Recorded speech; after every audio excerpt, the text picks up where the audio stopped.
कैसे तोड़ा भगवान शिव ने देवी गंगा का अभिमान। महाराज सगर के 60,000 पुत्र कपिल मुनि की क्रोधाग्नि से भस्म हो गए थे। बहुत दिनों बाद सगर के वंश में समुत्पन्न राजर्षि दिलीप के पुत्र महाभाग भागीरथ ने गोकर्ण तीर्थ में 1000 वर्ष तक कठिन तपस्या कर ब्रह्मा जी को प्रसन्न किया। वे प्रसन्न होकर वर देने के लिए देवताओं को साथ लेकर महात्मा भागीरथ के पास आए और वर मांगने के लिए कहने लगे। भागीरथ ने हाथ जोड़कर कहा, भगवान, मेरे पूर्वज इस समय न जाने किस दशा में पड़े हैं, उनका उद्धार करना मेरा परम कर्तव्य है।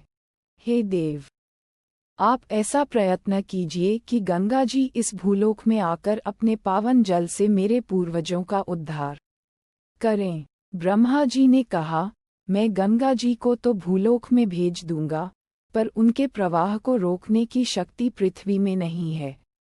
इसके लिए दयासिधु भगवान शिव जब तक कृपा नहीं करेंगे, तब तक कार्य सिद्ध नहीं होगा। वे ही गंगा के प्रवाह के वेग को रोक सकते हैं। इसलिए हे भागीरथ, तुम उनकी आराधना करो। ब्रह्मा जी के उपदेश के अनुसार भागीरथ ने शिव जी की आराधना प्रारंभ कर दी। वे अन्न जल का परित्याग कर पैर के एक अंगूठे पर खड़े होकर 1 वर्ष तक भगवान शिव का ध्यान करते रहे। उनकी अनन्य शरणागति से प्रसन्न होकर भगवान उमापति प्रकट होकर बोले, नरश्रेष्ठ, मैं तुम्हारी तपस्या से प्रसन्न हूँ। मैं गिरिराज कुमारी गंगा देवी को अपने मस्तक पर धारण कर तुम्हारा प्रिय कार्य करूँगा। भगवती गंगा को अपने वेग का बड़ा गर्व था। इससे उन्होंने शिव जी को बहाते हुए पाताल में प्रवेश कर जाने का निश्चय किया और विशाल रूप धारण कर बड़े दूर से वेग से भगवान शिव के मस्तक पर गिरीं। भगवान शिव को उनके अभिमान का पता लग गया, इसलिए उन्होंने गंगा जी को अपनी जटा में ही बांधे रखने का निश्चय कर लिया। गंगा जी पूरे वेग से शिव की जटा पर गिरीं और उसी में समा गईं। उन्होंने बड़ा प्रयत्न किया कि किसी प्रकार पृथ्वी पर उतर जाएं, पर किसी तरह भी जटा मंडल से नहीं निकल सकीं।